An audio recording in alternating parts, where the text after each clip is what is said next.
భార్య ఇంటి యజమాని మీరు వెళ్ళడం ఏమిటి? నన్ను మీరు ఎందుకు భార్యగా స్వీకరించారు? వంశం నిలబడాలని.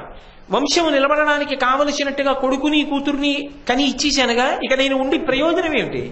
కాబట్టి నేను ఆయనకి ఆహారంగా వెళ్ళిపోతాను. మీరు వెళ్ళిపోతే ఈ బిడ్డలను ఎవరు పెంచి పెద్ద చేస్తారు? నేను వెళ్ళిపోతానండి. కూతురంది ఎప్పటికైనా మీరు నన్ను పంపించవలసిందేగా అత్తవారింటికి. రాక్షసుడి దగ్గరికి పంపించాననుకోండి, ఆయనకి ఆహారం అయిపోతాను. పిల్ల అత్తవారింటికి వెళ్ళిపోయిందని మనసు సరిపెట్టేసుకోండి. ఎవరి ధర్మం వాళ్ళదా ఇంట్లో. కొడుకు చాలా చిన్నవాడు. వాడు కర్ర పట్టుకొచ్చి అన్నాడు, ఎందుకు నాన్న అమ్మ ఏడుస్తారు, వాడెవరో నాకు చెప్పండి, నేను వెళ్ళి కర్ర పట్టి కొట్టి చంపేస్తానన్నాడు వచ్చిరాని మాటలతో. అంత కష్టంలో కూడా తండ్రి ఆ వచ్చిరాని మాటలు విని సంతోషించాడు. అప్పుడు కుంతీదేవి వచ్చి ఆవిడ ఆ బ్రాహ్మణుడితో ఒక మాట అంది. ఆవిడికి స్పష్టంగా అర్థం కాల, ఏమిటి మాట్లాడుకుంటున్నారు వీళ్ళు, ఎందుకు ఏడుస్తున్నారు, నువ్వు పెడతావా నువ్వు పెడతావా నువ్వు పెడతావా నువ్వు పెడతావా అని వంతులేసుకుని అని ఆవిడంది. ఇందు సుఖముండితిమి ఉరులెరుగకుండా అని ఆ బ్రాహ్మణుడితో అంది. ఏమండి మీరు ఇంత బాధపడుతున్నారు కదా, అసలు దేనికి బాధపడుతున్నారు? ఇది ఏమి తెరగు, దీనికి మొదలెయ్యది నాకు తెల్లమొగ చెప్పుడు తీర్చెదనని విగతాసుల తన మృదు వచన ప్రశ్నమును అమృతమున నిత్తెన్. ఒకళ్ళు కష్టంలో ఉన్నారనుకోండి, అప్పుడు వెళ్ళి మాట్లాడే మాట వాళ్ళకి విసుగొచ్చేసేలా ఉండకూడదు. శోకమనేటటువంటి సముద్రంలో మునిగిపోయిన వాళ్ళని అమృతంలోకి పైకెత్తినట్టుగా కుంతీదేవి మాట్లాడింది. దేనికి ఏడుస్తున్నారు నాకు విశదంగా వివరంగా చెప్పండి. ఒక్కటి మాత్రం నమ్మండి, కేవలం కనుక్కోవడానికి రాలేదు, మీ కష్టంలోంచి మిమ్మల్ని గట్టెక్కించే పూచి నాది. ఆ మాట అనగానే ఎంత ఓదార్పండి అవతలవాడికి. కాబట్టి తప్పకుండా చెప్తానమ్మా అని చెప్పి ఆయన ఒక పెద్ద కథ చెప్పాడు. ఇక్కడ బకాసురుడు ఒక రాక్షసుడు ఉన్నాడు. వాడు ఈ ఊరి చివర అరణ్యంలో ఉంటాడు. వాడు ఈ ఊరి మీదకి ఎవరూ రాకుండా కాపాడుతుంటాడు. కానీ ఈ ఊరిలో నియమం ఏమిటంటే, ప్రతిరోజు ఒక ఇంటి నుంచి 2 దున్నపోతులు కట్టిన బండి మీద సమస్త పదార్థములతో కూడుకున్నటువంటి అన్నము మాంసము ఆ ఇంట్లో ఉన్నటువంటి కుటుంబ సభ్యులలో ఒక వ్యక్తి మధ్యాహ్న భోజన సమయానికి ఆ ఏరు దాటి అవతల వైపుకి వెళ్ళాలి. వాడు మధ్యాహ్న సమయానికి ఆ బండిలో ఉన్నటువంటి అన్నం తింటాడు. 2 దున్నపోతుల్ని చంపి తింటాడు. వచ్చిన మనిషిని తింటాడు, ఊరుకుంటాడు. అలా పంపకపోతే ఊరి మీదకి వచ్చి పడి 100 మందిని చంపుతాడు. అందుకని ఊరు మాట ఇచ్చింది, నీకు ప్రతి ఇంటి నుంచి కూడా వంతులుగా ఒక్కొక్క మనిషిని పంపిస్తాం, 2 దున్నపోతుల్ని, బండెడు భోజనాన్ని, మాంసాన్ని అని. నేను చూసుకోలేదమ్మా, మా ఇంటి వంతు వచ్చేసింది, కాబట్టి ఎవరో ఒకళ్ళం వెళ్ళాలి, అందుకు బాధపడుతున్నామమ్మా, ఎలా పంపడం? ఆమె భీముడితో ఒక అద్భుతమైనటువంటి మాట అంది. ఆ తల్లి అంది, కృతమెరుగుట పుణ్యము సన్మతి దానికి సమము చేత మధ్యము, మరి తత్కృతమునకు అగ్గలముగా సత్కృతి చేయుట ఉత్తమంబు. కృతబుద్ధులకు ఎవరైనా ఒక ఉపకారం చేశారనుకోండి, నువ్వు ప్రత్యుపకారం చేశావా చేయలేదా వదిలిపెట్టి, ఆయన ఉపకారం చేశాడండి అని మనసులో నమ్మి జ్ఞాపకం ఉంచుకుని ఎప్పుడైనా ఎవరితోనైనా మాట్లాడుతున్నప్పుడు, మహానుభావుడు ఆయన నాకు చాలా ఉపకారం చేశారండి ఒకప్పుడు అని ఉపకారాన్ని స్మరిస్తే చాలు పుణ్యం. అదొక సంస్కారవంతమైన బుద్ధి. అంతేకాని ఇవాళ ఉపకారం చేయించుకుని రేపు మర్చిపోయి బ్రతకడం ఉందే దారుణం. ఉపకారము చేసిన వాడిని జ్ఞాపకం పెట్టుకుని ఒక్కసారి ఆ ఉపకారాన్ని గుర్తు చేసుకోవడం ఉందే, అది పుణ్యప్రదం. 2 సన్మతి దానికి సమము చేత మధ్యము, మనకి ఉపకారం చేసిన వాడికి తత్తుల్యంగా సమానంగా మళ్ళీ ఉపకారం చెయ్యడం మధ్యము. కానీ మరి తత్కృతమునకు అగ్గలముగా సత్కృతి చేయుట ఉత్తమంబు. చిన్న ఉపకారం పొందిన ఆయన ఒకప్పుడు మనకు ఉపకారం చేశాడని పెద్ద ఉపకారం చెయ్యడం చాలా చాలా గొప్ప విషయం. కాబట్టి కృతబుద్ధులకు అది బుద్ధి కలిగిన వాళ్ళ లక్షణమయ్యా భీమ. బ్రాహ్మణుడంత బాధపడుతున్నాడు కదా, ఆయన ఈ బాధలోంచి బయటికి వచ్చే మార్గం చెప్తాను అని ఆయన వంక తిరిగి ఆవిడ ఒక మాట అంది. ఆ బ్రాహ్మణుడితో అంది, నాయన ఎందుకు బెంగ పెట్టుకుంటావు, నీకో కూతురుంది, ఓ కొడుకున్నాడు. కూతుర్ని పంపిస్తే కన్యాదానం చేయలేవు, కొడుకుని పంపిస్తే వంశం నిలబడదు. నాకు 5 కొడుకులు ఉన్నారు, అందుకని ఒక కొడుకుని పంపించేస్తాను, నీకు బదులుగా నేను పంపిస్తాను నా కొడుకుని. నా కొడుకు వెడతాడు, నీకు బెంగ లేదుగా, నీకు సంతోషమేనా అని. ఆయన ఏమనాలి? అబ్బా మా ఇంట్లో దేవతలా వచ్చావమ్మా, నిజంగా నీకు నేను ఆతిథ్యం ఇచ్చాననుకున్నాను కానీ తల్లి మిమ్మల్ని ఉంచుకోవడం ఎంత మంచి పని అయిందమ్మా, మీ మేలు జన్మలో మర్చిపోలేనమ్మా, ఎవరిని పంపిస్తామమ్మా, మళ్ళీ కొడుకులు వచ్చామని అంటే మాట మార్చేవి కదమ్మా, ఇవాళే వెళ్ళిపోవాలమ్మా మధ్యాహ్నానికి అని తినేయాలి. ఆయన వెంటనే 2 చెవులు మూసుకుని హరిహరి అని అన్నాడు. ఇంటిలో ఆతిథ్యం తీసుకోమని నిన్ను నీ కొడుకుల్ని ఉంచానా? అతిథిగా వచ్చినటువంటి వాళ్ళు పైగా బ్రాహ్మణ కుటుంబమా? నీ పిల్లల్లో ఒక పిల్లాన్ని పంపించి వాడు చచ్చిపోతే నా కుటుంబం బ్రతుకుతుందా? వద్దమ్మా, అటువంటి పని చేయకూడదమ్మా, నాకొద్దు, మా కుటుంబంలోనే ఒకళ్ళం పెడతామమ్మా. ఏమి ధార్మికమైన జీవితం అండి ఈ దేశంలో! నిజంగా ఇటువంటి దేశం ప్రపంచంలో ఎక్కడుంది? ఇటువంటి సంస్కృతి ఏ దేశానికి ఉంది? ఇటువంటి భారత రామాయణ భాగవతాలు ఏ దేశానికి ఉన్నాయి? ఇటువంటి దేశంలో పుట్టినందుకు గర్వపడాలి. ఒక జన్మ కాదు, ఎన్ని జన్మలెత్తినా ఈ దేశంలో ఈశ్వరుడు పుట్టిస్తే, సనాతన ధర్మంలో పుట్టిస్తే చాలు. ఈ రామాయణ భారతానికి భాగవతాలకి వారసత్వం పొందగలిగితే చాలు. కాబట్టి ఆయన అన్నాడు, వద్దమ్మా నీ బిడ్డడు మా కుటుంబంలోంచే ఒకరు పెడతారు అంటే ఆ తల్లి అంది, అయ్యో ఎందుకయ్యా అలా బెంగ పెట్టుకుంటావు? నా కొడుకుని పంపించేది చనిపోవడానికి పంపిస్తున్నాను అనుకుంటున్నావా? అలా అనుకోకు. కలు అసురు నోర్వనోపెడు బలయుతుగా నిరిగి కొడుకు పనిచెదకాక ఇమ్ముల శతపుత్రుల కల ధన్యులకైనను అనిష్టుడకు తనూచుడు కలడే. 5 కాదయా, 100 మంది కొడుకులున్నా ఏ తల్లైనా ఒక కొడుకును వదిలేయడానికి సిద్ధపడుతుందా? 100 మంది కొడుకులున్నా తల్లికి 100 మంది కొడుకులు సమానమే. 5 కొడుకులున్నారని సంఖ్యాబలంతో ఒకడిని ఎందుకు పంపిస్తానయ్యా? అందుకు పంపించట్లేదు. నా కొడుకు మహాబలవంతుడని తెలుసుకో, వాడు వెళ్ళి ఆ రాక్షసుణ్ణి చంపొచ్చేస్తాడు, మీ ఊరి పీడ వదిలిపోదు. అందుకు పంపుతున్న ధైర్యంతో. కాబట్టి నీ బెంగ విడిచిపెట్టు, మిగిలినవి సిద్ధం చేసుకోండి అంది. బంధువుల్ని సంప్రదించాడు, ఓ బండి తీసుకొచ్చాడు, 2 దున్నపోతులు కట్టాడు, అన్నం పోస్తున్నాడు. ఇక్కడ భీముడు మధ్యాహ్నం వెళ్ళాలి కదా, అందుకని ఆయన యజమాని ఏమడిగాడంటే, ఏమండి ఈ మధ్య సరిగ్గా అన్నం తినలేదు కడుపు నిండా, నాకు కూడా బాగా పెట్టండి, యుద్ధానికి వెళ్తానన్నాడు. ఓ రాసులు తెచ్చిపెట్టారు, తినేసి మంచి ఈలపాట పాడుకుంటూ పరమ సంతోషంగా తిరుగుతున్నాడు.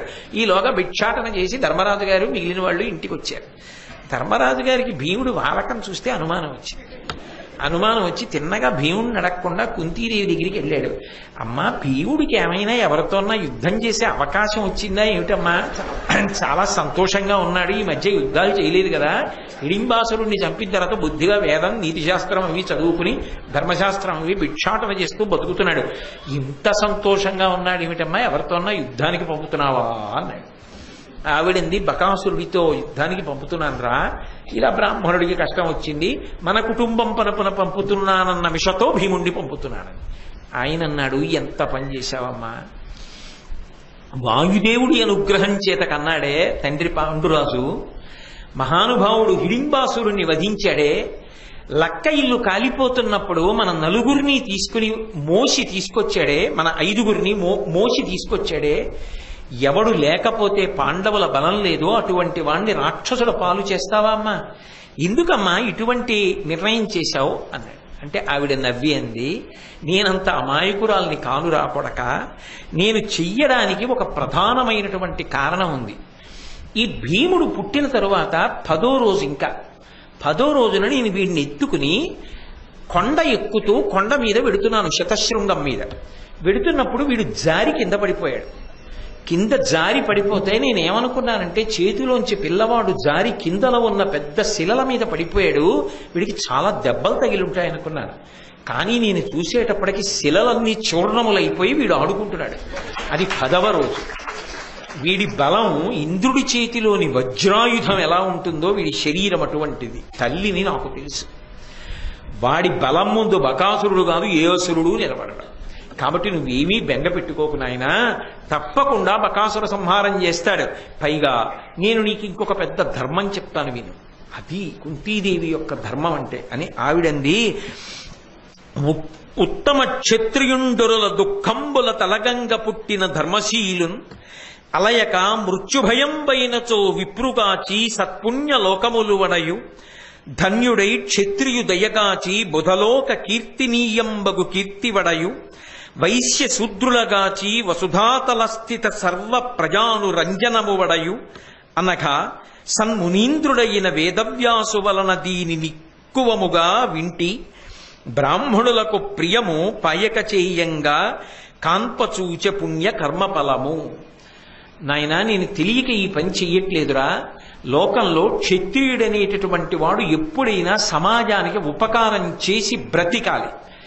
అలా ఉపకారం చేసి బ్రతకాలి తప్ప తన ఒళ్ళు దాచుకుని తనకి ఏదో ఉపకారం జరుగుతుందన్న ఉద్దేశ్యంతో ప్రచ్ఛన్నంగా ఎంతకాలం ఉండిపోతాం? కాబట్టి అలా ఉండకూడదు. కాబట్టి నేను చెప్తున్నాను, ఈ ఉపకారం జరగవలసినదే. సమాజ హితమునకు బ్రతకనప్పుడు ఆ బ్రతుకునకు అర్థము లేదు. ఎంత పెద్ద మాట అండి! తన కోసం తాను బతికేయడం, ఎంతసేపు తన భార్య, తన పిల్లలు, తన బంధువులు, తన స్నేహితుడు, అంతే.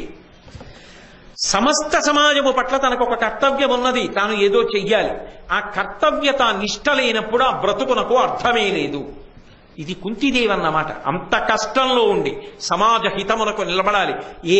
ఏకచక్రపురంలో భిక్షాటన చేసి బ్రతికామో ఆ ఏకచక్రపురం యొక్క రుణాన్ని మనం తీర్చుకోవాలి అని బ్రాహ్మణులకు మృత్యుభయం కలిగితే ఏ క్షత్రియుడు వెళ్లి మృత్యుభయాన్ని బ్రాహ్మణులకు లేకుండా చేస్తాడో వాడు పుణ్యలోకములను పొందుతాడు. ధన్యుడై క్షత్రియు దయకాతి బుధులోక కీర్తనీయంబకు కీర్తివడయు.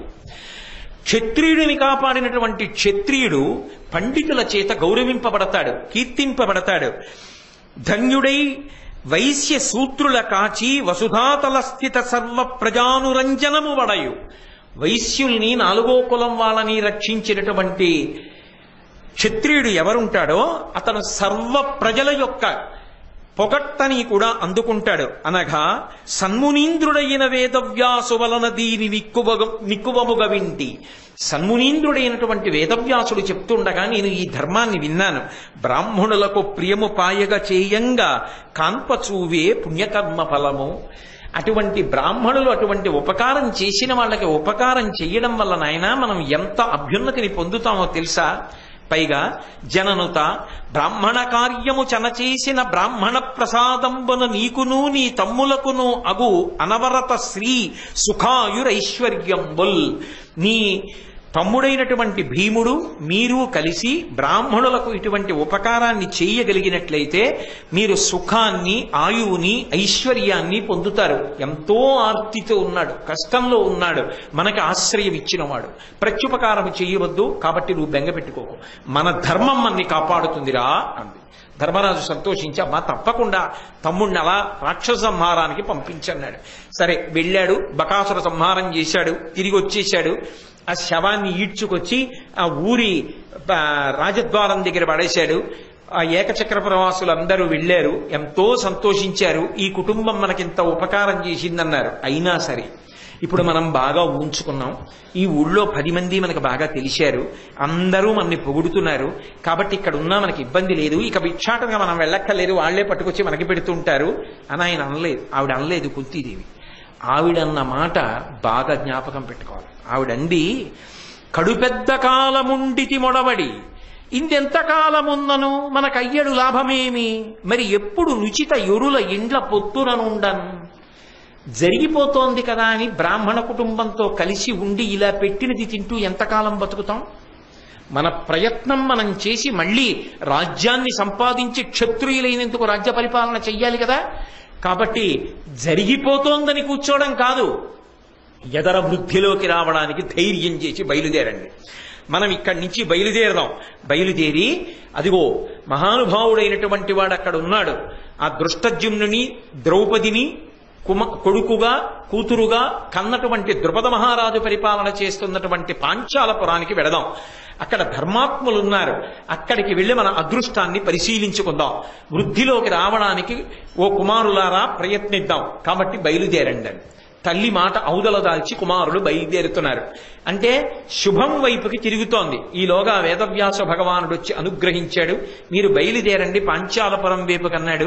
మీకు మళ్ళీ తలుచుకున్నప్పుడు అవసరం వచ్చినప్పుడు నేనొచ్చి మార్గనిర్దేశనం చేస్తానన్నాడు.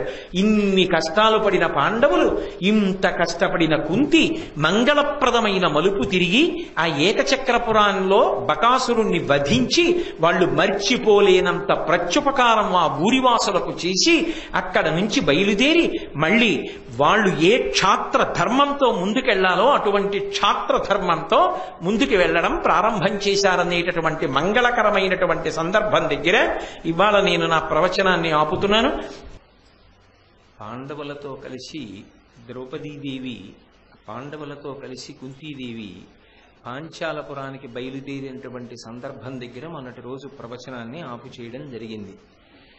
ఆవిడ ఆ ఊరు విడిచిపెట్టి ఇంకొక ఊరు బయలుదేరడం వెనకాతల కూడా ఒక గొప్ప ధర్మాన్ని చెప్తుంది. ఏదో భిక్షాటన చేసి అన్నం తెచ్చుకుంటున్నాం, వేదాధ్యయనం చేస్తున్నాం కదా అని కాలం గడపడం కాదు. ఎవరు ఏ కర్తవ్యాన్ని నిర్వహించవలసి ఉంటుందో ఆ కర్తవ్యంలో మాత్రం వైక్లభ్యం పనికిరాదు. ఇప్పటికి కాలం ఇలా గడిచిపోతోంది కదా సంతోషంగా అని చెప్పి గడిపేస్తే ఆ వ్యక్తి జీవితంలో వృద్ధిలోకి రావడం, కీర్తిని తెచ్చుకోవడం అన్నది సాధ్యం కాదు. ఎందుచేత అంటే లక్ష్యం అనేటటువంటిది అందరికీ ఉంటుంది. నేనేదో అది కావాలి, ఇది కావాలి, ఇది సాధించాలి, అది సాధించాలి అనేటటువంటి ఆశయం ఉన్నవాళ్ళు చాలా మంది ఉంటారు. కానీ ఆశయం వేరు, ఆశయ సాధన యందు పూలికతో ప్రయత్నం వేరు. ఒక్క విషయాన్ని సాధించాలి అంటే దాని వెనక ఎంతో కఠోరమైనటువంటి పరిశ్రమ చెయ్యాలి. ఏ పరిశ్రమ చెయ్యకుండా ఇప్పటికే సంతోషంగా గడిచిపోతే చాలు అనుకుంటే ప్రాథమికమైనటువంటి శరీరావసరములు లభించినంత మాత్రం చేత కూడా జీవితం తృప్తిగా గడిపేసేయచ్చు. తినడానికి అన్నం లభించి, నిద్రపోవడానికి ఓ చుట్టూ నీడ లభించిన తాను అంతకన్నా ఎదగక్కర్లేదు అనుకుంటే అలాగే గడిపేసేయచ్చు. కానీ కుంతీదేవి పిల్లలకి మార్గదర్శనం చేసింది. ఇక్కడ మనం ఇలా ఉండిపోవడం మర్యాదతో కూడుకున్నటువంటి విషయం కాదు. ఎందుచేత అంటే కడుపెద్ద కాలముండిది మొడబడి ఇందెంతకాలముందనూ మనకయ్యడు లాభమేమి, మరి ఎప్పుడు ఉచితమే ఉరుల ఇండ్ల పొత్తున ఉండన్. కాలం గడిచిపోతోంది కదా అని పరగృహాలలో అలా ఉండకూడదు. తాను కష్టపడి సంపాదించి తాను ఏ కర్తవ్యాన్ని నిర్వహించాలో ఆ కర్తవ్యాన్ని నిర్వహించడం చేత భగవంతుడు అనుగ్రహించి దేన్ని కటాక్షిస్తాడో దానితో సంతృప్తిగా జీవించాలి. అంతేకాని కర్తవ్యాన్ని విడిచిపెట్టి జీవించి బ్రతకకూడదు. కాబట్టి మనం ఈ ప్రాంతంలో చాలా కాలం ఉన్నాం, ఈ బ్రాహ్మణ గృహంలో చాలా కాలం జీవితం గడిపాం. కాబట్టి ఇక పాంచాలపురానికి బయలుదేరుదాం అని వాళ్ళు బయలుదేరి వెళ్ళారు. వెళ్ళిన తరువాత అక్కడ ద్రౌపది స్వయంవరం జరుగుతోంది. ఆ స్వయంవర ప్రాంగణానికి పాండవులు 5 కూడా వెళ్ళారు. వెళ్ళి చాలాసేపు అయింది.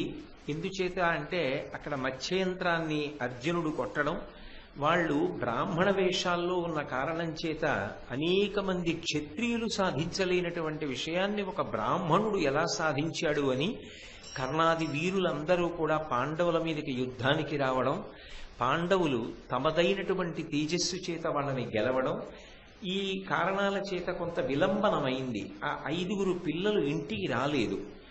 తల్లి మనసుకి తండ్రి మనసుకి ఒక ప్రధానమైనటువంటి భేదం ఉంటుంది. అది స్వభావంలోనే పరమేశ్వరుడు అలా సృష్టించాడు. భార్య భర్త కలిసి ఏదో మాట్లాడుకుంటున్నారనుకోండి, కడుపున పుట్టినటువంటి బిడ్డ క్యారుమని ఏడ్చిందనుకోండి, ముందు ఎవరికి వినపడుతుంది అంటే అమ్మకి వినపడుతుంది. వినపడుతుంది అంటే అది గ్రహణ శక్తి ఆమె యందు ఎక్కువ ఉన్నది అని కాదు దాని అర్థం. బిడ్డలు ఎక్కడ ఏ బాధపడుతున్నారో అని అమ్మ మనసు అన్యథా పిల్లల మీదే ఉంటుంది తప్ప తాను ప్రశాంతంగా ఉండలేదు. మీరు గమనించండి, లోకంలో ఒక మాట తల్లి నోటి వెంట ఉచ్చరించదు. పిల్లలు ఓ 2 గంటల్లో తిరిగి రావాలనుకోండి, రాత్రి 8 గంటలకో బిడ్డడు తిరిగి రావాలి. 8:30 అయింది, 9 అయింది, 9:30 అయింది, 10 అయింది, పిల్లవాడు తిరిగి రాలేదు. అమ్మ వీడు దేని కిందన్నా పడలేదు కదా అనదు. అశుభాన్ని నోటితో అమ్మ ఉచ్చరించదు. కానీ వీడికి ఏం అవలేదు కదా అంటుంది. ఎక్కడ ప్రీతి చాలా ఎక్కువగా ఉంటుందో అక్కడ శంక పొటమరిస్తుంది. వాళ్ళ గురించి ప్రేమతో కూడుకున్నటువంటి భావన, వాళ్ళ భద్రతకి ఏదైనా ఇబ్బంది కలిగిందా అన్న భావన చేత శంక కలుగుతుంది. ఇది సాధారణంగా లోకంలో ఎవరి యందు చాలా ఎక్కువగా ఉంటుంది అంటే సహజంగా అమ్మ యందు చాలా ఎక్కువగా ఉంటుంది.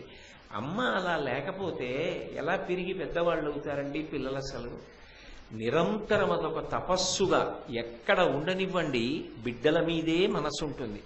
ఎలా ఉన్నారు, ఏం చేస్తున్నారు, ఏడవట్లేదు కదా, ఆడుకుంటున్నారా, భద్రంగానే ఉన్నారా, లక్ష ఆలోచనలు ఉంటాయి. అమ్మ అలా ఆలోచిస్తుంది కాబట్టే బిడ్డలు క్షేమంగా పెరిగి పెద్దవాళ్ళు అవుతారు. పాండవులు రావడంలో ఆలస్యమైంది. కుంతీదేవి ఎనలేని ఖేదం పొందింది. అందున సామాన్యంగా పిల్లల విషయంలోనే అంత ఆదుర్దా ఉంటే ఎప్పుడూ కౌరవులు పాండవుల్ని మట్టు పెట్టాలని చూస్తూ ఉంటారు. అటువంటప్పుడు ఆ తల్లికి ఎంత బెంగగా ఉంటుంది. ఇంతకు ముందున్న ఏకచక్రపురం గురించి ఆవిడికి కొంత పరిచయం ఉంది. ఇది కొత్తగా వచ్చినటువంటి పట్టణం, దీని గురించి తగినంత అవగాహన లేదు. కాబట్టి ఆమె బెంగ పెట్టుకుని వెంటనే శరణాగతి చేసింది. వేల్పులారా భూసురీషులారా మీ శరణంబకాని యొండు గతియుగాన నాకు శరణమగుడు కరుణతో రక్షింపుడనుచు కుంతి వగచి వనరుచుండే. ఆమె వెంటనే దేవతలకు భూసురులైన బ్రాహ్మణులకు శరణాగతి చేసింది. శరణాగతి అనేటటువంటిది నోటితో చెప్పేటటువంటిది కాదు. ఏదో నేను శరణాగతి చేయుచున్నాను అని నోటితో అన్నాను అనుకోండి, అది శరణాగతి కాదు. శరణాగతి అనేటటువంటిది జ్ఞాన మార్గంలో ప్రయాణం చేసి చిట్ట చివరి స్థితికి చేరుకున్నప్పుడు ఏ లక్ష్యం దగ్గరికి వెడతాడో, ఏ బిందువు దగ్గరికి వెడతాడో, శరణాగతి మార్గం చేత కూడా ఉత్తర క్షణం అక్కడికే చేరుకుంటాడు. నేను ఈ మాట ఎందుకంటున్నానంటే, మన ప్రయత్నం ఉంటుంది ఉపాసనలో. ఏదో భక్తితో ప్రవర్తించడం, కర్మాచరణం చేయడం, శాస్త్రాన్ని ప్రమాణంగా చేసుకోవడం, గురువు గారు చెప్పిన మాటలు వినడం, వాటిని అనుష్ఠాన పర్యంతంలోకి తెచ్చుకోవడం, ఇవన్నీ ఉంటాయి. శరణాగతి ఎందు ఏముంటుందంటే, తాను ఒక క్లిష్టమైన పరిస్థితిని వచ్చినప్పుడు తాను అధిగమించలేను అని అనుమానం వస్తే తన ప్రయత్నములన్నీ ఆపేస్తారు. ఇక తన వైపు నుండి ప్రయత్నం ఉండదు. అది అంత తేలిక విషయం కాదు. తన ప్రయత్నాన్ని పూర్తిగా వదిలిపెట్టేసి కేవలము భగవంతుడు అనుగ్రహించి జోక్యము చేసుకుని కాపాడుగాక అని నిలబడిపోతారు. అది నోటితో చెప్పినంత తేలిక కాదు. మళ్ళీ మళ్ళీ నేను ఆ మాట అంటున్నాను. త్రికరణ శుద్ధిగా సమస్త ఉపాయములను విడిచిపెట్టి, సమస్త సాధనములను విడిచిపెట్టి భగవంతుడే జోక్యం చేసుకోవాలి అని శరణాగతి చేసి నిలబడగలిగితే ఉత్తర క్షణంలో భగవంతుడు జోక్యం చేసుకుంటాడు. అందుకే శరణాగతి అనేటటువంటిది పరమశక్తివంతమైన సిద్ధాంతం. మీరు ఏ కావ్యాన్ని చూడండి, ఏ పురాణాన్ని చూడండి, శరణాగతి చేసినటువంటి భక్తులు కనపడతారు. రుక్మిణీదేవి శరణాగతి చేసింది, విభీషణుడు శరణాగతి చేశాడు, భాగవతంలో గజేంద్రుడు శరణాగతి చేశాడు. అన్ని ప్రయత్నాలు విడిచిపెట్టి నన్ను భగవంతుడే వచ్చి రక్షించుగాక అని శరణాగతి చేస్తూ ఒక నియమం కూడా పెట్టాడు.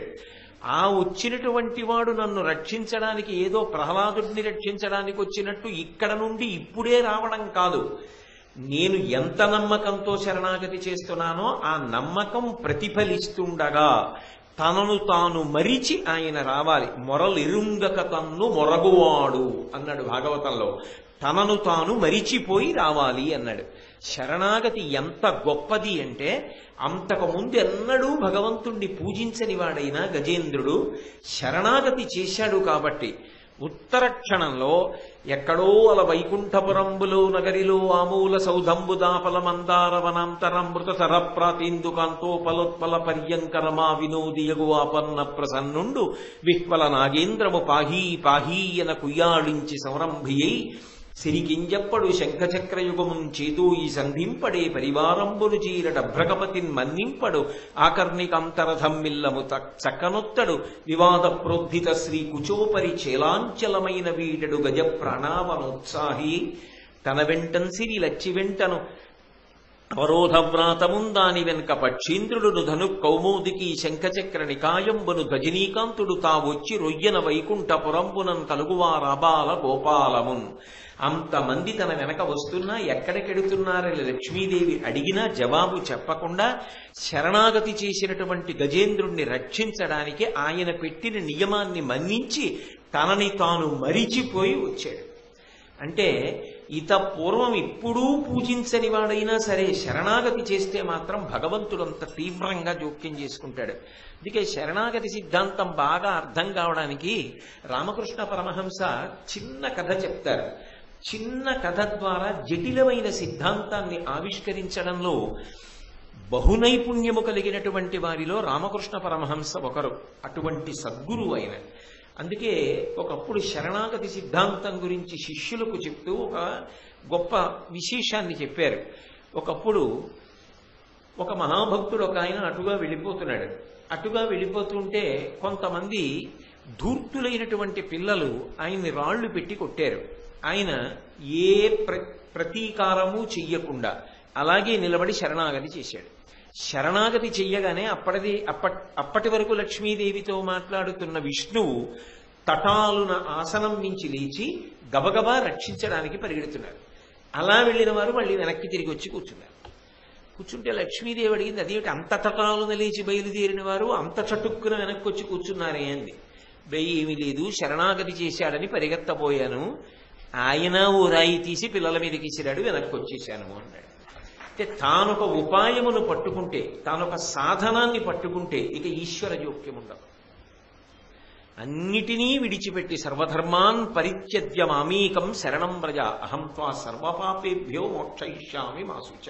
భగవద్గీత చిట్ట అన్ని ఉపాయములను విడిచిపెట్టి భగవంతుణ్ణి శరణాగతి చేస్తే ఉత్తర క్షణంలో ఆయన జోక్యం చేసుకుంటాడు. అందుకే ఇప్పటి వరకు భారతంలో ఆదిపర్వం దాటిపోయినప్పటికీ కూడా సభాపర్వం ఆదిపర్వం చిట్ట చివరకు వచ్చేస్తున్నప్పటికీ కూడా అసలు శ్రీకృష్ణ పరమాత్మ యొక్క దర్శనం భారతంలో కలగదు.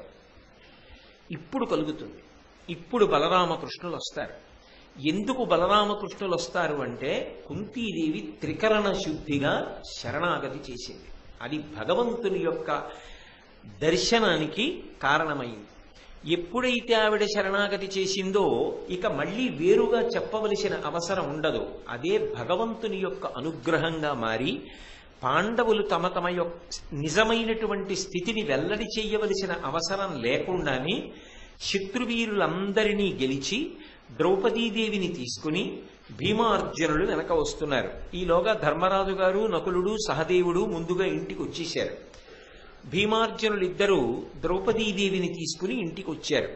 వాళ్ళు ప్రతిరోజు భిక్ష తీసుకొచ్చామని చెప్పడం అలవాటు. ఎందుకంటే మరి వెళ్ళి భిక్షాటన చేసి అన్నం తీసుకొచ్చి కదా ద్రౌపదీదేవికి చెప్పి ఆవిడ చెప్పిన రీతిలో పంచుకు తింటున్నారు. అందుకే వాళ్ళు వచ్చి మళ్ళీ అమ్మా భిక్ష తీసుకొచ్చామమ్మా అన్నారు.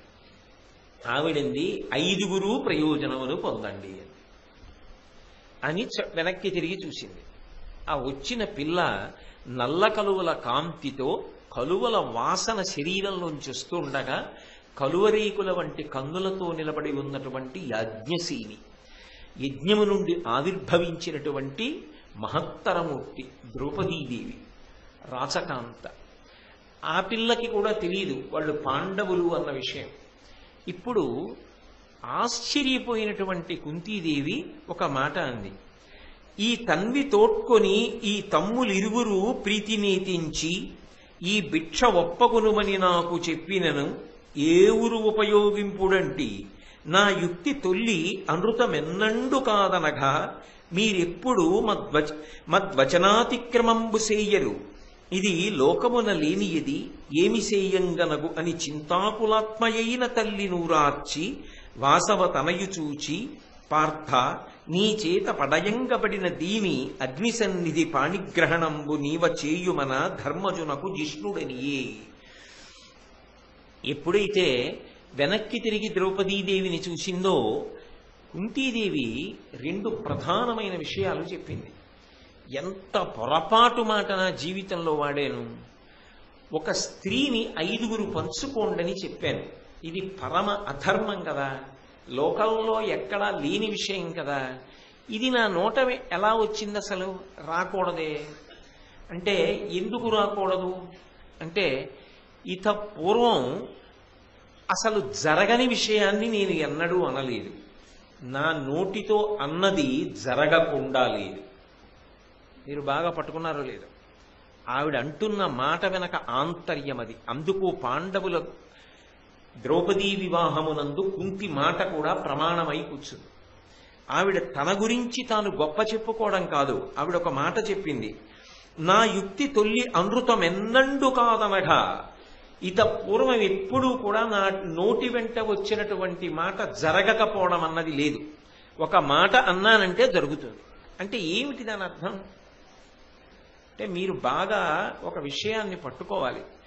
పెద్దల యొక్క ఆశీర్వచనం పొందండి అంటూ ఉంటారు.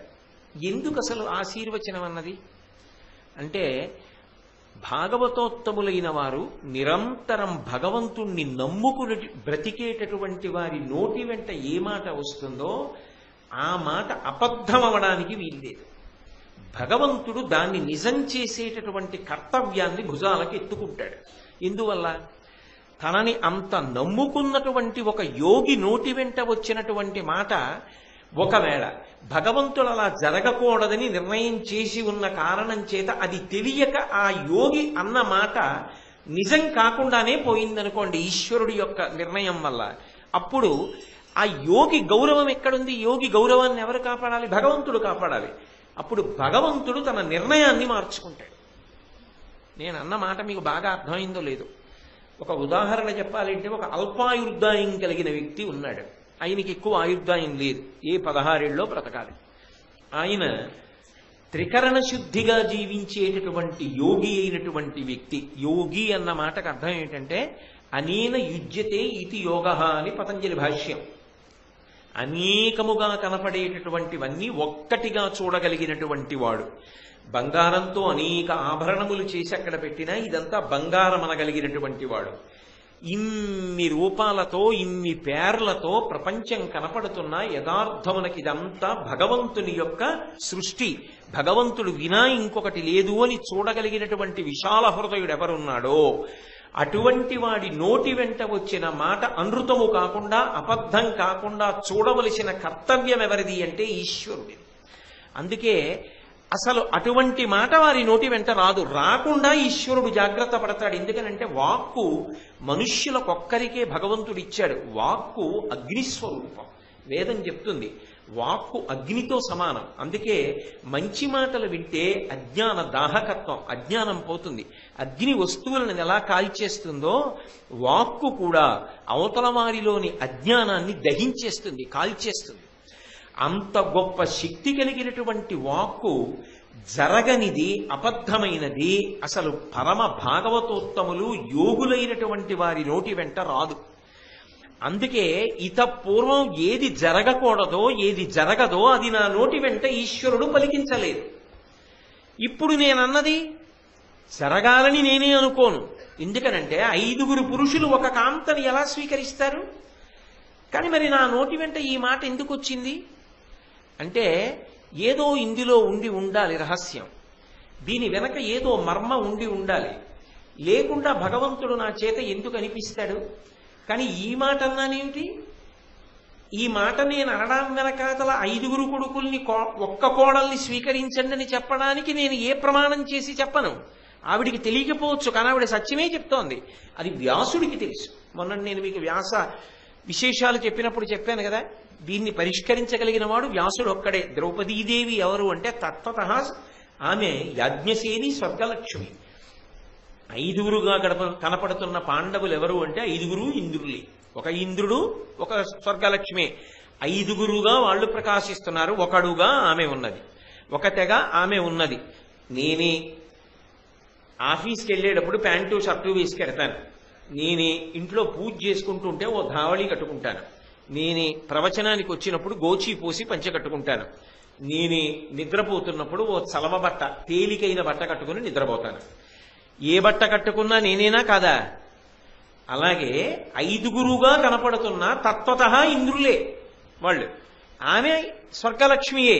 కాబట్టి వాళ్ళు ఆమెని పొందడానికి 5గురు ఒకతిని భార్యగా స్వీకరించడానికి ఈశ్వర నిర్ణయం ఉంది, వెనక పరమశివుని యొక్క ఆదేశం ఉంది. అది కుంతీదేవికి తెలియదు. కానీ తెలియకపోయినా నోటి వెంట అనృతము మాత్రము రాదు.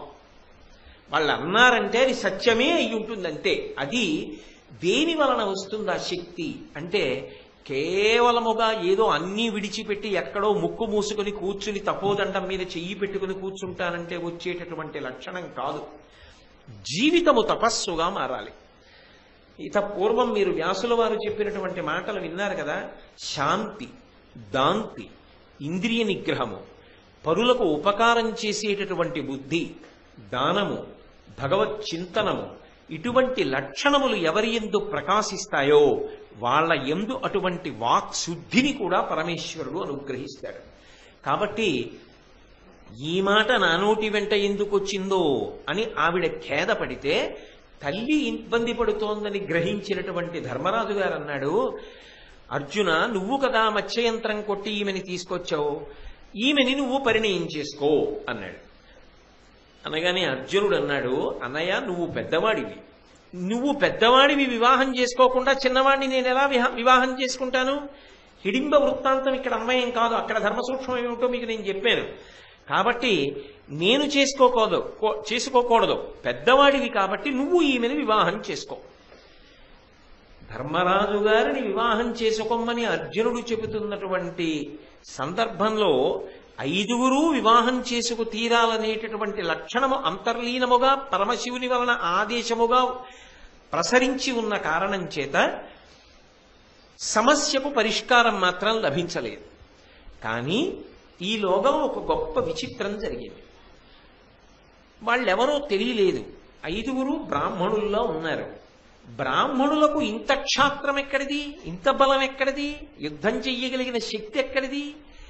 ఇంతమందితో యుద్ధం చేసి గెలిచి ద్రౌపదీదేవిని తీసుకెళ్లారే.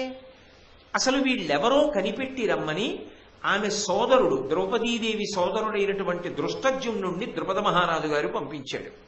ద్రుపద మహారాజు గారు వీళ్ళు ఏ బ్రాహ్మణ గృహంలో ఉంటున్నారో ఆ బ్రాహ్మణ గృహంలో పక్కవాటాకొచ్చి అక్కడ నిలబడి జాగ్రత్తగా పరిశీలిస్తున్నాడు అసలు ఈ 5గురు ఎవరు అని.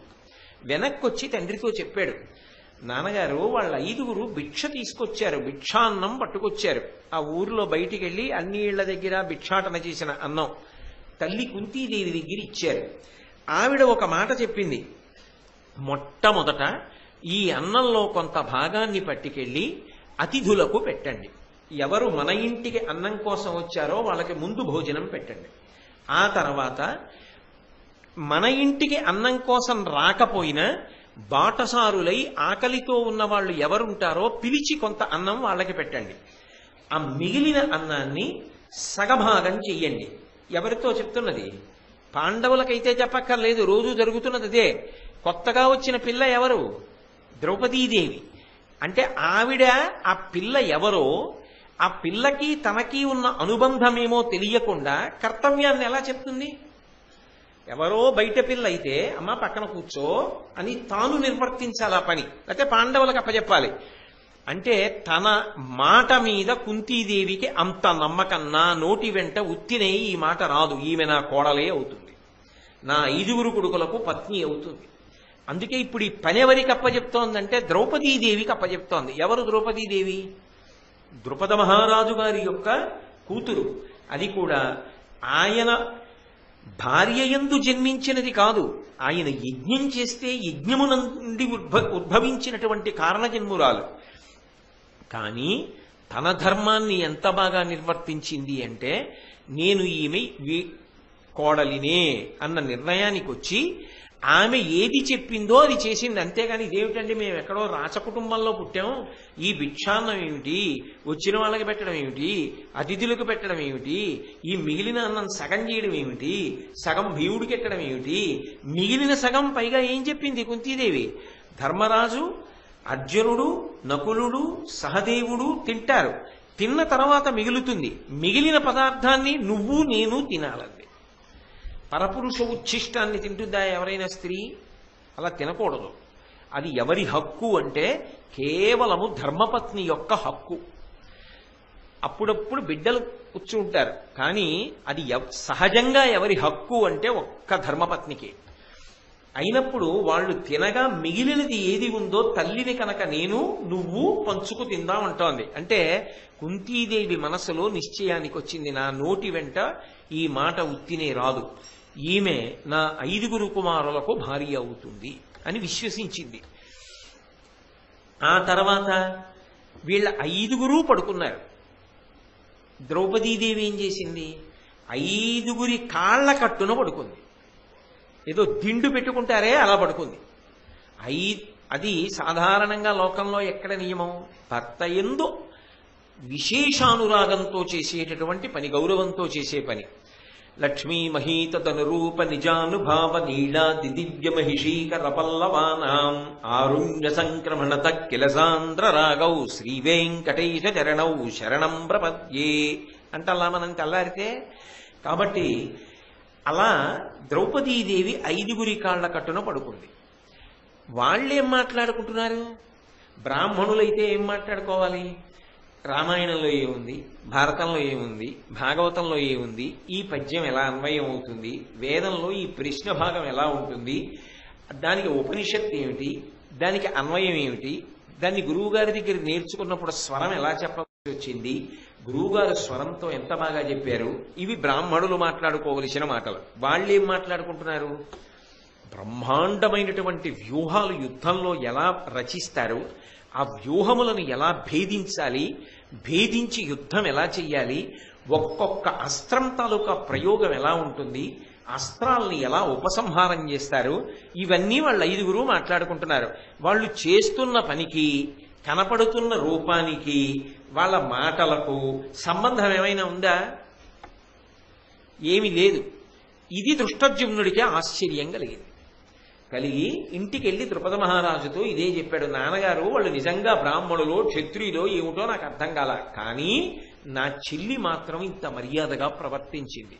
ఆ వృద్ధ స్త్రీ కుంతీదేవి, ఆయనకి కుంతీదేవి పాండవులని తెలియదుగా, వృద్ధ స్త్రీ చెప్పినటువంటి మాటలను అంత గౌరవంతో వింది. అంటే ఈ ఘట్టం ద్వారా మీకేం అర్థమవుతోంది అంటే, కుంతీదేవి ఒక లోకోత్తరమైనటువంటి ధర్మాన్ని ప్రారంభంలోనే నిర్వహించింది. ఒక ఇంటి గౌరవాన్నంతటికీ కూడా నిలబెట్టగలిగినది ఎవరు అంటే ఆ ఇంటి కోడలు. ఎందుచేత అంటే, ఇంటికి ఎవరైనా ఒక మహాత్ముడు వచ్చాడు అనుకోండి, దేనికి వస్తాడు, ఆయనకేవి స్వార్థమో కోరికలతోటో రాడు. ఆయన వచ్చాడు అనుకోండి, ఆయన దేనికి సంతోషిస్తాడు, ఆ ఇంటి సంస్కారానికి సంతోషిస్తాడు. ఆ ఇంటి సంస్కారము ఆ ఇంటి యజమాని వైపు నుంచి ఎలా ప్రకటనమవుతుంది, ఆ ఇంట్లో ఎవరి చిత్రపటాలు ఉన్నాయన్న చూస్తే తెలుస్తుంది. ఇంటికి వెళ్ళగానే ఏదో భగవన్మూర్తులు, వాళ్ళ తాతగారి మూర్తి, వాళ్ళ నాయనమ్మ గారు, వాళ్ళ అమ్మమ్మ గారు, వాళ్ళ తాతగారు శరీరాలు విడిచిపెట్టి ఉంటే వాళ్ళ ఫోటోలు, వాటికి కాస్త పాదాల దగ్గర పువ్వు ఏదో వేసి ఉండి, ఇంట్లో గూట్లో చూస్తే ఏవో మంచి గ్రంథాలన్నీ, మంచి మంచి పుస్తకాలన్నీ ఉన్నాయనుకోండి, ఓ ఈ ఇంటి యజమాని యొక్క సంస్కృతి ఇది అని అర్థమవుతుంది.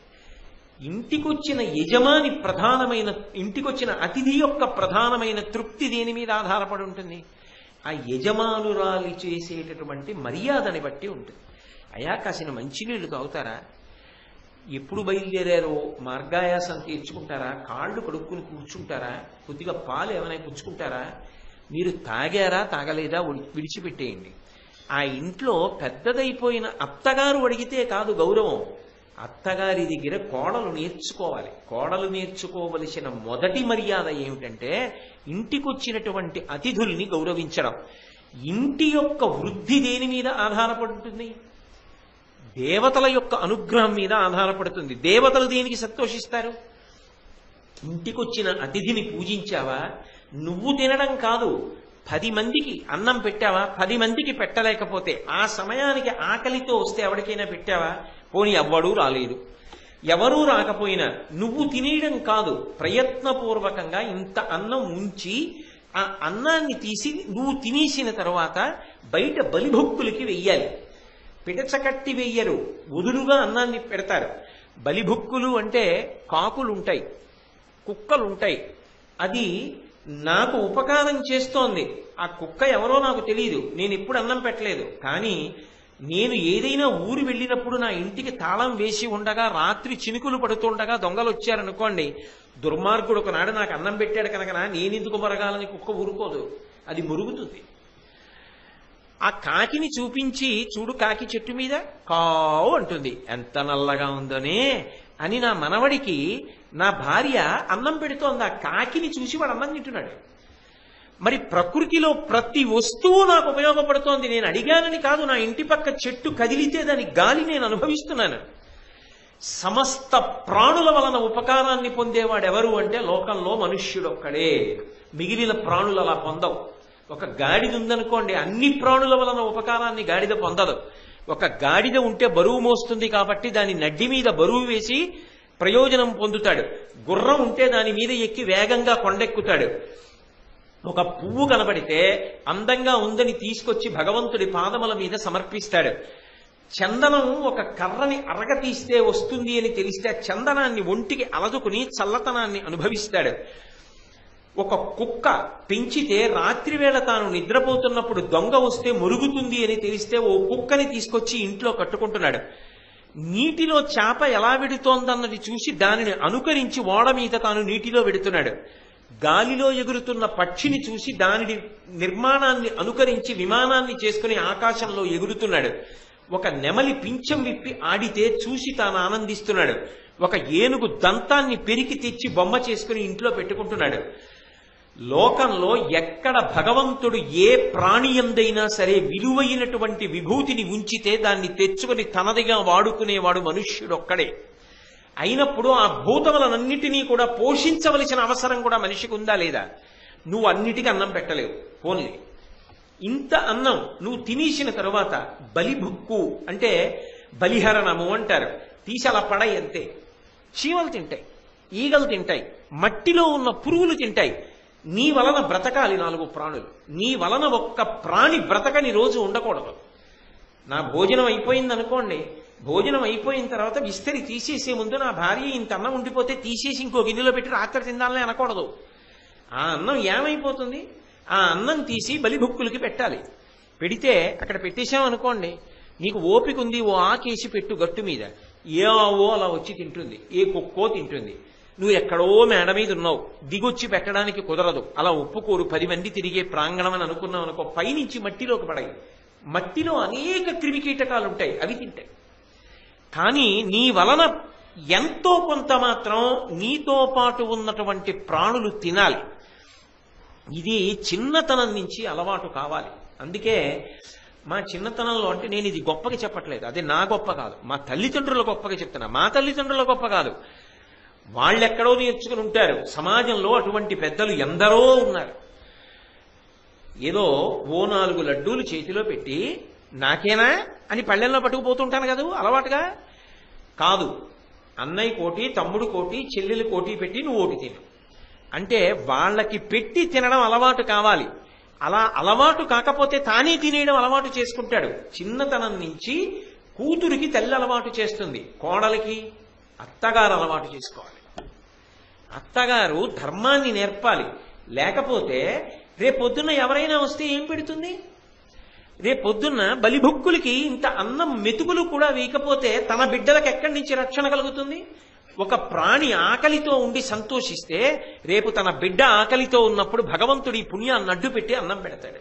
తాను చేసినది లేని నాడు తన వారెలా బ్రతుకుతారు?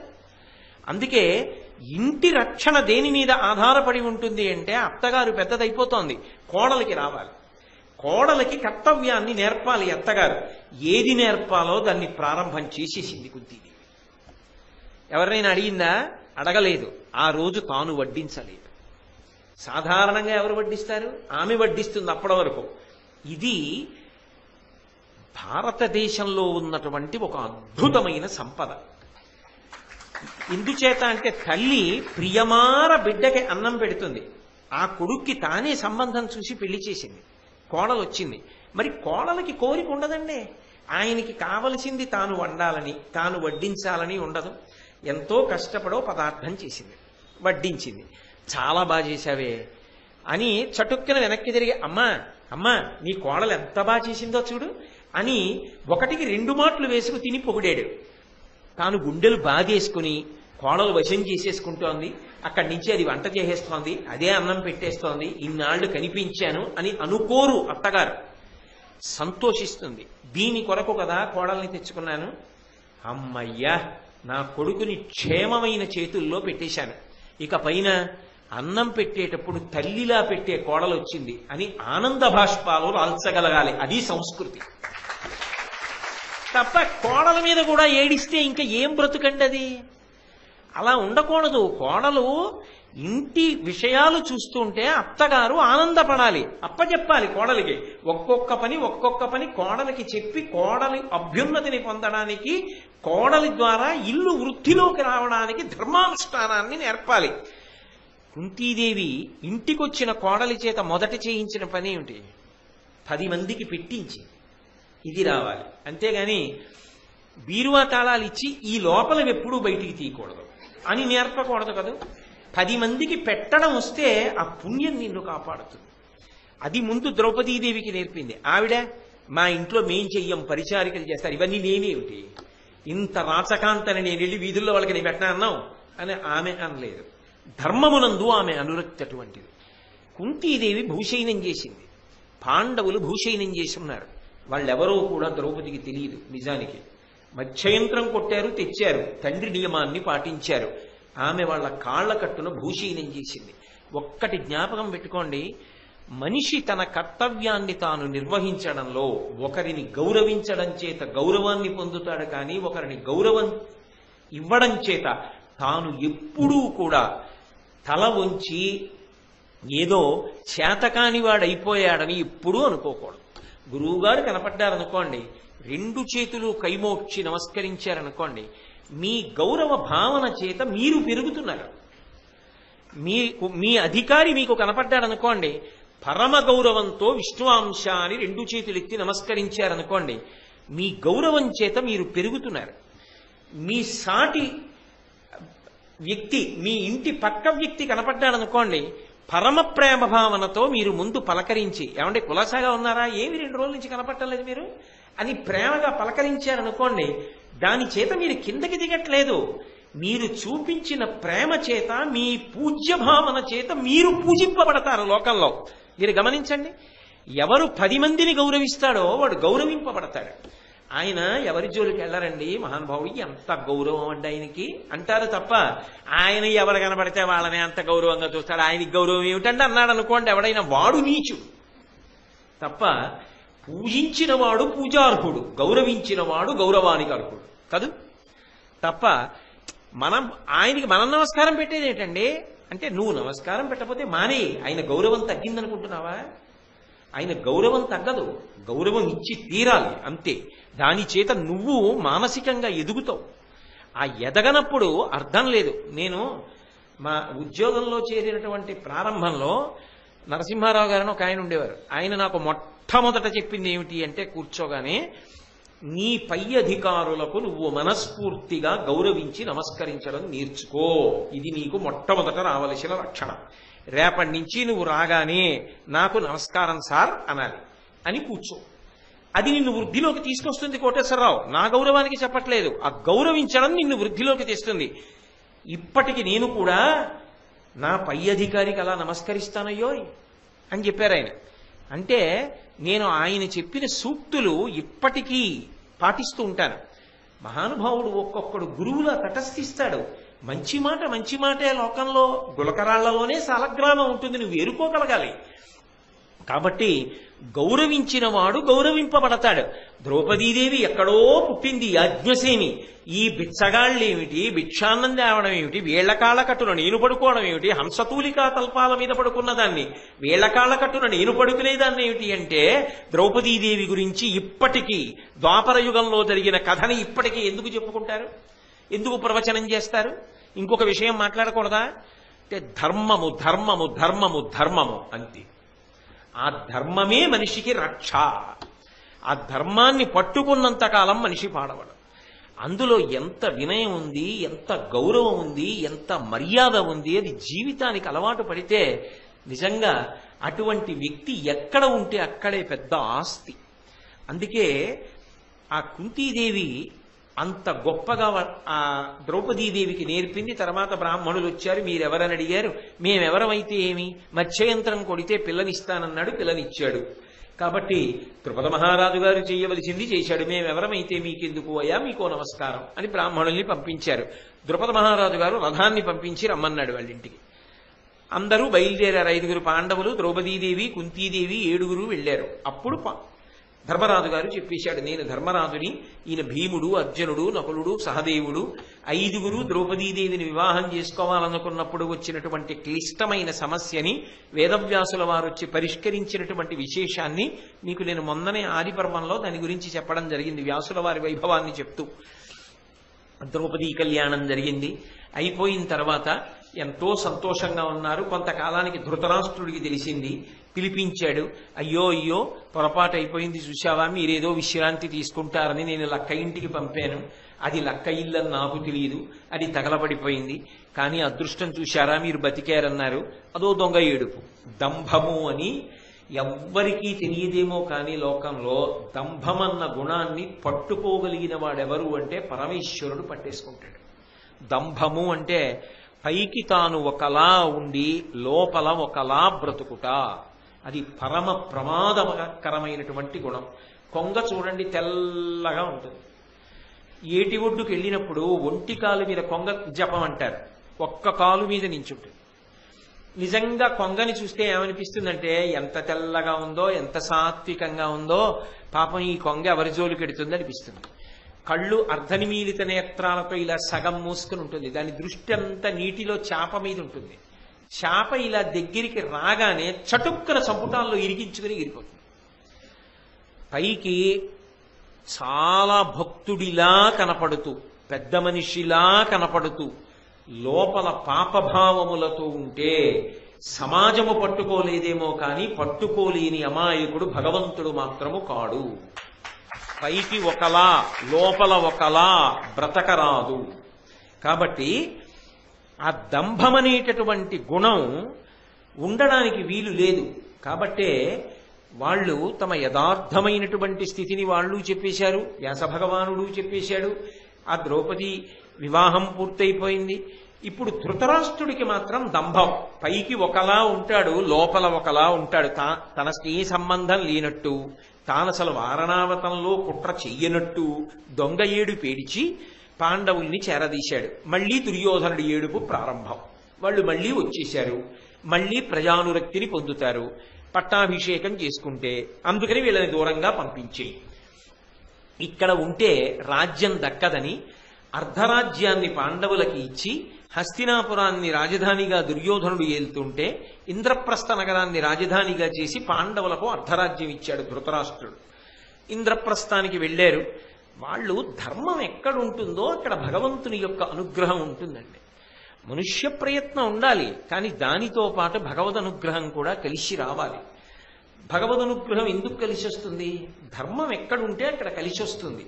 అందుకే పక్కన కృష్ణ పరమాత్మ ఉన్నాడు. కృష్ణ పరమాత్మ ఉన్న కారణం చేత అద్భుతమైనటువంటి మయసభా నిర్మాణం చేశారు. ఎంతో సంతోషంగా ఉన్నారు. కారణాంతరముల చేత అర్జునుడు తీర్థయాత్రకి వెళ్ళవలసి వచ్చింది. ఆ తీర్థయాత్రకి వెళ్ళడం కూడా ఆయనకి కలిసి వచ్చింది. సుభద్ర, చిత్రాంగద, ఉలూపి మొదలైనటువంటి వాళ్ళని వివాహం చేసుకుని తిరిగి వచ్చాడు. సుభద్ర వలన అభిమన్యుడు కలిగాడు అర్జునుడికి. తత్కారణము చేత కుంతీదేవి నాయనమ్మైంది. ఎంతో సంతోషించింది. కొడుకులు రాజసూయాగం చేశారు, అవబృధ స్నానం చేశారు, వచ్చిన వాళ్ళందరికీ కానుకలు ఇచ్చారు. ధర్మాత్ములు పాండవులు పరమాద్భుతంగా రాజ్యపాలన చేస్తున్నారని వేనోళ్ల అందరూ పొగుడుతుంటే ఎంతో ఆనందపడిపోయింది. మళ్ళీ కుంతీదేవి ఎక్కడికి ఎక్కింది? ఇప్పుడు పర్వత శిఖరం మీద కూర్చుంది. అంతలో అగాధంలో పడిపోతుంది, అంతలో పర్వత శిఖరం ఎక్కుతుంది.